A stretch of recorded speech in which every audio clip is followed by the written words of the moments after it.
Vetëm 2 javë pasi anuloi tenderin e rregullt për menaxhim me mbeturina në arsyetimin e mungesës së mjeteve buxhetore, Komuna e Prishtinës për këtë çështje ka lidhur kontratë të re me negocim prej 950.000 eurosh.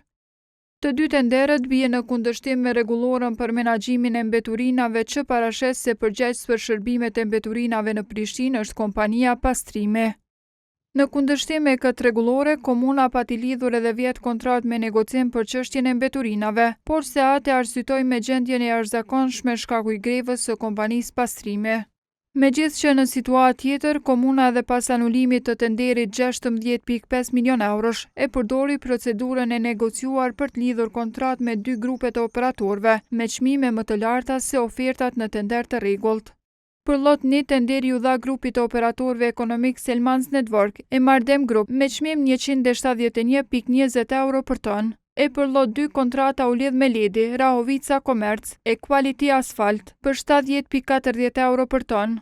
Në grupin e parë të operatorëve nuk u janë përgjigjur pyetjeve të kohës lidhur me arsyeën e mos aplikimit në tenderin e rregullt. Enate Zahiri, Niti N, Knal Profis Group dhe Elbao, që të hënën ju drejtuan OSHP-s rreth anulimit të tenderit të rregullt, thanë se oferta e tyre në të ishte 48 euro për ton. Në këtë procedurë të prokurimit, autoriteti kontraktues ka shkelur të gjitha procedurat e parapara me ligj dhe me rregullore të KRPP-s, ku në vend që të na shpallë ne fitues të këtij aktiviteti të prokurimit, autoritetit kontraktues ka zgjedhur të keqpërdor buxhetin dhe ta vazhdojë me procedurat të negociuara dhe të shpërblejë me kontratë operatorët ekonomik të tjerë të cilët nuk kanë aplikuar në procedurë të hapur. Në pretendimin për shkelje të rregullorës, qendra e LVV-s në Prishtinë dorëzoi kërkesë në polici për iniciimin e hetimeve rreth kontratës 950.000 eurosh.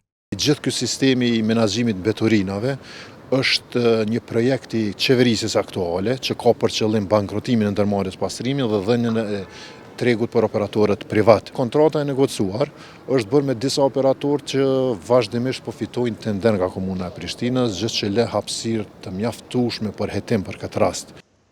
Nëpërmjet negocimit, Komuna e Prishtinës edhe në 2 prillin e shkuar i dha kontratë prej 1.2 milion eurosh për ofrimin e shërbimeve të mbeturinave kompanisë Selmans Network e asaj Niti N në vlerë 800.000 euro për një periudhë 6 mujore.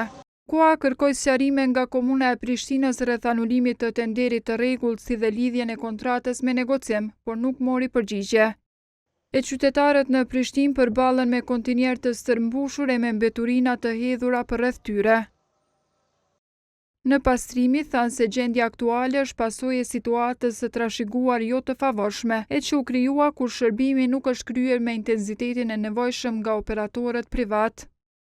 Kryetari i Prishtinës Përparim Rama në një paraqitje të fundit publike paralajmëroi ndryshimin e kësaj rregulloreje, duke legjitimuar tenderët që i shpalli jashtëligjshëm.